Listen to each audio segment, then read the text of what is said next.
from the castle gates to bedtime tales, laughs on the road and the monorail meet up on Main Street. Oh, Epcot to raise a glass and clink, telling old trip stories over one more drink. DisDad intros, here we go, talking parks, kids, all the magic we know. DisDad intros, hit play, let's start the show. Hey, DisDad intros.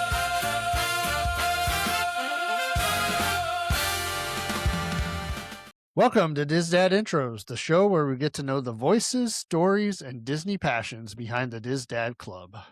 I'm your host, Justin West, fellow dad, Disney fan, and proud member of this incredible community of fathers who love their families and maybe just happen to love a good Dole Whip too. This is DisDad Intros. Let's meet today's guest, Malvin Carroll. How you doing today, Malvin? Hey there, Justin. Doing great. Thanks for having me on. Oh, no, thank you for joining me. I appreciate you taking time out of your evening here. So let's go ahead and get started. Just tell us who you are, where you're from, and a little bit about your family. Yeah, sure. As we said, my name is Malvin Carroll. I am from Virginia. Grew up mostly in Virginia. My dad was in the Army, so moved around for a few years before I settled kind of in Central Virginia, and then moved out to coastal Virginia, where I am now in the Hampton Road, we call the Hampton Roads area, and have been here for a number of years. Family wise, I have a wife, Katie, who together we have a son. I'm very thankful that she has put up with me for nearly 20 years in my shenanigans and carrying on. And like I said, I have a son, Nate, who is just turned 13. Okay. Yep. I got one right about that age. My son will be 13 in the fall. So I understand where you're at. Yeah. So Malvin, what do you do for a living out there in Virginia? It's kind of hard to really classify what I do. I worked for the same company for 17 years, and we used to call ourselves management consultants. We've kind of evolving into an advanced technology company. But really what I've done is helped government clients, government customers prepare for, respond to, and audit from outside auditors auditing the federal government, specifically the Department of Defense, or now Department of War, help them with their processes, doing process improvements. Done a lot of data analytics. Anything that I can do in spreadsheets is always great, playing those all day long. And now kind of starting to dabble in advanced technologies using artificial intelligence, machine learning to reconcile the various government financial systems so that they can produce auditable financial statements. So, okay. It sounds very, very in-depth and complicated. Yeah. So, Malvin, how long have you been a part of the DisDads? Where did you discover the group, and what's the history there? Yeah, I think as with most dads that have been around for some time, my origin of knowing the DisDads is from the Dis boards, where kind of the group evolved from. So, but when I was watching some of these other videos, it kind of led me to say, when did I join the DisDads? And I joined on April 1st, 2013, which was actually before my son was born. I guess I got a waiver that I wasn't quite a dad yet, but they let me in and have loved being a part of it ever since. Awesome. So what spurred you to join the group then? Yeah, it's just, I mean, back then, all the chat and everything was on Dis boards. It's just where everyone was active at that time. I mean, we've kind of migrated to Facebook and a few other platforms, I guess. And it's just the camaraderie, the banter back and forth, and just seeing over time the brotherhood that was there. I mean, somebody would post that they were going through something, they were struggling with something, and the guys would respond back just with encouraging notes.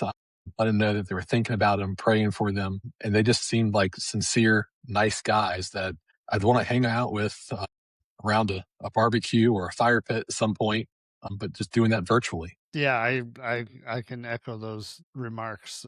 Even if, it's funny from the beginning, not actually meeting people in person, but just online and everything, you knew that we all had something in common. And that was a nice starting point. But then as you get to know people, you find out more, and for especially those of us who've been involved for a long time, it's become a part of our lives. Yeah. So when did you first go to Disney, and where does your love of Disney come from? My first trip to Disney was my honeymoon. Growing up, my parents could not afford to take us to Disney. Our vacations were in a camper at a military campground because they're cheap, and that's kind of what we did growing up. And once my wife and I started talking about what we wanted to do for a honeymoon, we both kind of landed like, let's do Disney, because neither one of us had been before. It seemed like something fun to do. So that was our first trip. I actually went back, and because I'm a data hound, I keep everything. I went back and found the invoice for my first trip to Disney. We stayed at Coronado Springs. We got the dining plan, and at that time, the dining plan included a snack, your quick service, and a table service. And the table service included your appetizer, or a beverage, non-alcoholic beverage, appetizer, entree, and dessert. So it was huge. So that airfare, so pretty much in total package. You're about to break my heart. I know. I can hear it coming. And it was for a week. This was for 7 days. So it was $2,300 for the two of us. Incredible.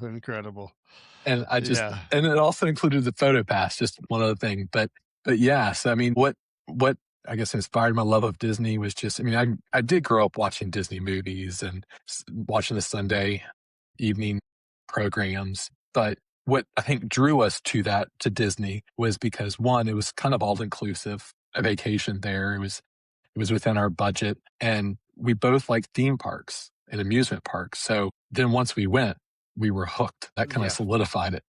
Awesome. Awesome. So then, do you have a favorite memory from the parks? I mean, not to sound like a broken record on saying the honeymoon, bringing that back up, but that was my first Disney experience. That's kind of what broke me into it. I look back at pictures of us in Epcot, and where you going from what was, I think then was Future World, into the World Showcase. They had the arches of lights at Christmas over that walkway, that bridge there. Looking at pictures of that, we were freezing. It was cold because we went in December. And just seeing the park decorated for Christmas, and it was truly magical. It was a great way for us to start our marriage and spend the honeymoon. But that's probably one of the favorites. And I just a second one I throw in there is went with my parents when my son was 3, and that was the first time that they had been to Disney. So it was new for them, and just seeing that through their eyes. And one of a picture I have, I go back to quite often and look at, is just my son and my father, who has now passed away, walking down the walkway at one of the buildings of Port Orleans French Quarter, just walking hand in hand, is from the back, and just seeing them, just like my son, who at the time 3 years old, so he's not tall, and my dad, who was tall. That's a very fond memory of mine. Yeah, so. I love it. I was fortunate enough to we were able to take a trip with my parents and my mother-in-law when my oldest was young. It was just, and now, before we had the other two, but definitely a few like benchmark moments in memory in the bank for that trip, for sure. Yeah. So definitely, family and Disney. It's I'm starting to get a little dusty in here just thinking about that. But yeah. So Malvin, what's your favorite park? It really depends upon who I'm going or who I'm with. If it's my wife and I, just the two of us, or if I'm with the DisDads at one of the conventions, it's Epcot. I love. There's just so much to do there. There are rides there. There's World Showcase with all the different pavilions that you can just kind of leisurely walk around and enjoy some different food, different drinks, and just kind of take your time. You're not rushed for anything. It doesn't feel rushed like you are in the Magic Kingdom, because you want to do as much as you can, give as many rides as you can, that sort of thing. But it's a fun park to pop in the evening. If there's a festival going on, just to hit a couple of the booths. And that's, my wife and I have done that. We've gone just for food and wine, and we spend the morning in the Magic Kingdom, but then we go over to Epcot for dinner type thing. But then, with the family, with my son, it's Magic Kingdom because it's just to me, it's the iconic Disney. You've got all Sure. those rides that you hear about growing up, like this is Disney, and all the rides I expected when I went on my first time. It's like, hey, these are the type of rides that you always think of, the Pirates, the Haunted Mansion, the Jungle Cruise, those sorts of things. So it's just a Okay. ride packed park. So with that, do you have a favorite ride currently at Disney? Territory Lounge. You said ride. That's certainly an experience. It is. I think if I had to pick one, it would be Pirates, just because again, going back to, it's like, what ride I think was going to be the ride when I went to the Magic Kingdom for the first time, and Pirates is probably up there. And there's others, but it's just, again, it's iconic to me. But I know there's just the theming of it. Some may think I'm crazy, but the smell of it, the queue that you walk through getting into it, it's a fun place a fun ride. And it's also nice to hang out there when you're hot, because the queue is nice and cool. For sure. And yeah, the smell, I mean, I don't know if it's a good smell. I can't pinpoint that, but it's a unique smell, and you know where you're at when you're Definitely. there. And if you were ever to be somewhere else and you would have a similar smell sensation, it would probably bring you right back to that spot. So Yeah. that definitely unique. So you mentioned Territory Lounge. Do you have a favorite? This one is kind of a wide ranging, and to pick a favorite, I kind of sometimes say it's like trying to pick my favorite kid. It depends on which day of the week it is. Yeah. But do you have a favorite food item or drink or restaurant at Disney or one of each that stick out to you? Yeah. I mean, drink wise, Territory Lounge, and their menu there is, I love it. I love the s'mores old fashioned that they have, or the timeless Elias. I think going there, and Mike, the bartender, who's been there for forever, I feel like makes some great drinks. So those are two of my favorites there. Food wise, I love the wings at Wailulu. It's just, if you've never had them, they're incredibly good. I could probably just eat off of their appetizer menu and have a full dinner. I've yet to There at be there, Wailulu. so it's a place on my list to try. Need to go. It's excellent. It's just because it's like Geyser Point. It's right there on the water, so you're getting the breeze coming off of the water there, and it's a great place just to hang out. Okay, so this one I'm kind of the next question I want to ask is, I've been trying to reconfigure the question, so to speak. What would you change if you could change one thing at Disney World? Or my I think more, what would you bring back? Cost aside, that's kind of like everybody wishes it was more affordable, and then it didn't sting every time you got back from a trip looking at the ledger. But if there's one thing that you could change about the parks, what would that be? Yeah, I mean, you're right about the cost. I mean, I just mentioned earlier that $2,300 for two is to go for a week and was all inclusive. Basically, that's a dream now. But it's the little things that add up. The Magical Express, the dropping your luggage off at your home airport, and then you don't see it again until you get to your resort room. They bring it to your resort room. The package delivery that you buy something at the Emporium and they'll deliver it to your resort. You got to go to the gift shop at the resort to pick it up. Those little things, to me, that's what I remember as just being kind of magical. It's just, like, hey, I go to the airport, I drop my bags, and I jump on the bus when I get there. I don't even have to go to baggage claim. My vacation starts. Like, it's almost, Like to me, the the bubble, vacation. the bubble used to be much bigger than what it is Yeah. now. It was kind of like the bubble started at your home airport almost. And purchases, like I said, going back to your room, it's probably saved me some money by not having that anymore. Sure. But, and then one thing I was thinking about, they did was it the Year of a Million Dreams or a Million Wishes or something like that, where the cast members were empowered to grant wishes to guests. And that was just neat. We got a couple of those during our trips. And I thought it was fun because, like I said, it's that Disney magic that it wasn't just part of the show. It was the cast members got to be a part of it, and they got to do something. And all those things seem all those things are gone now. I mean, I think they are bringing back some of the luggage things, but which is nice. But it's those little magical touches, as I call them. Yeah, no, they've certainly, it feels like they've tried to streamline things, and unfortunately it's a big business, and they're always trying to cut the dollar to save for the shareholders and whatnot. But if they hadn't gotten rid of all those things, the extra cost of everything probably wouldn't sting so bad. Yeah, exactly. So, well, outside of, I'm gonna save that one. So Okay. I'm redoing things in my head here. And so how often do you get to the parks, and what's your favorite time of the year to visit? Yeah, I mean, we as a family probably go about every 12 to 18 months to a Disney park or I say destination. We've done Disneyland. We recently did a Disney cruise in October. We're going to be going to go. It's basically just a resort stay. We are going to do the Mickey's Not So Scary Halloween party one night, but yeah, we go, I said, like 12 to 18 months. I try to go to the convention, so I get to go a little more frequently. But favorite time of year, I think it's just Christmas.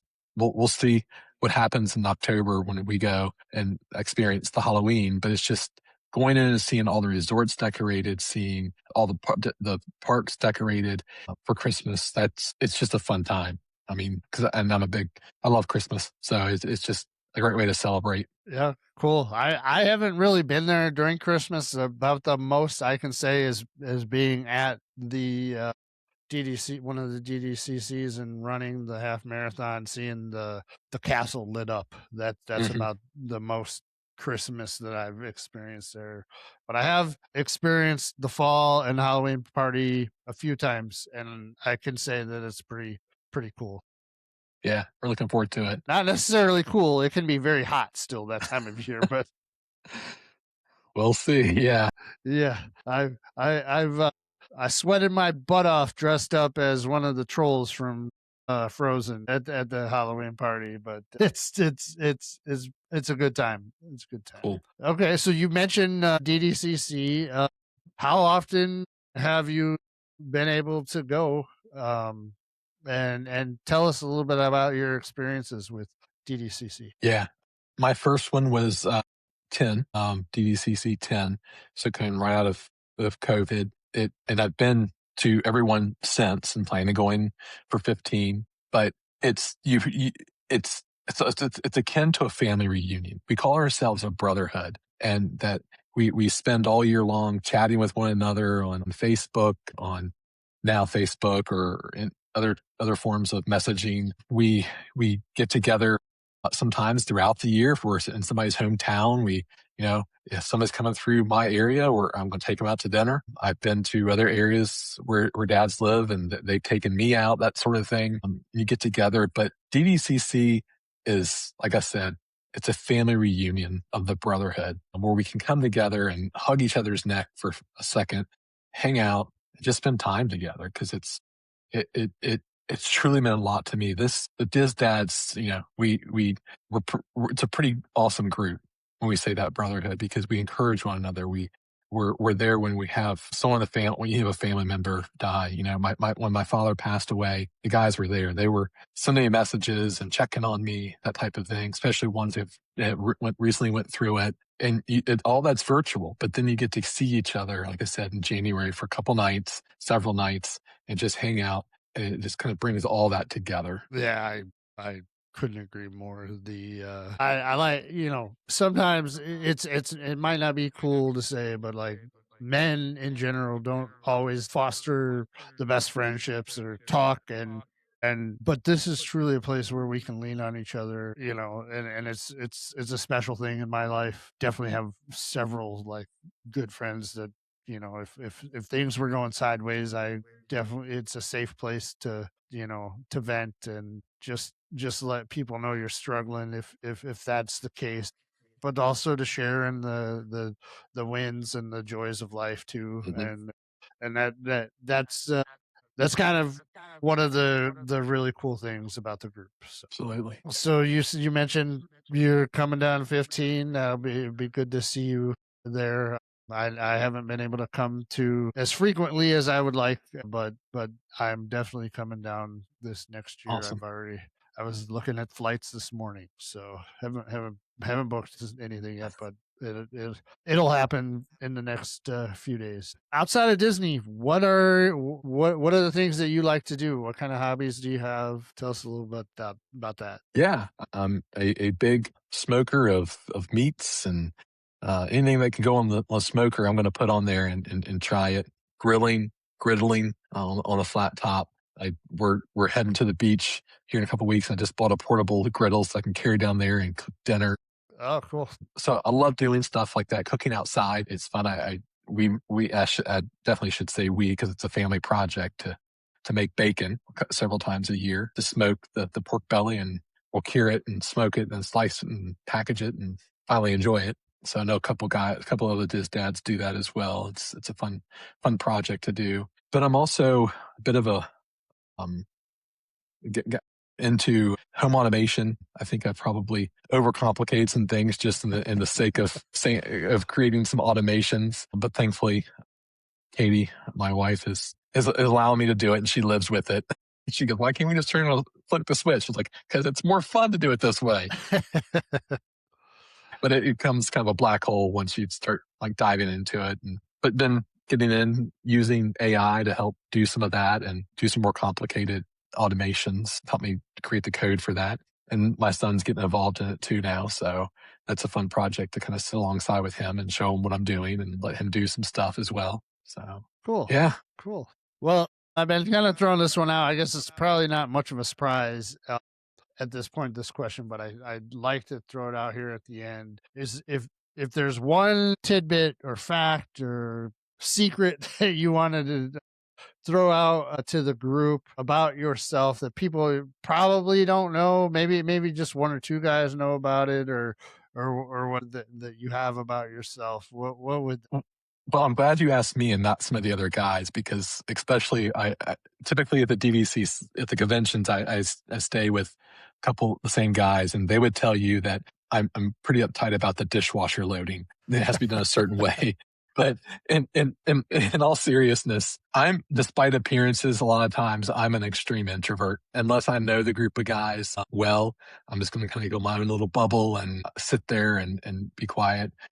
But thankfully, that's the great thing about this group, is they're welcoming, and they make it easy for an introvert like me to come in and be a part of the group, despite all my weird dishwasher loadings or habits or things like that. It's a very accepting group, and encourage guys to get involved. But yeah, just if you're an introvert like me, kind of force yourself out of that little bubble, that shell that it's so easy to get into. Well, I mean, it's awesome that you've been able to find a group of guys that you feel comfortable sharing things with and just conversing and having a good time. And certainly wouldn't know it from our conversation here tonight. So definitely appreciate you joining me here tonight on another episode of DisDad Intros, and want to thank you and hope that everybody else enjoys our conversation and can reach out and touch base and meet up with you at DDCC. Yeah, Justin, thanks for having me. All right, thanks, Malvin. So like as for Malvin, I'm Justin, and this has been another episode of DisDad Intros. From the castle gates to bedtime tales, laughs on the road and the monorail. Meet up on Main Street or Epcot to raise a glass and clink, telling old trip stories over one more drink.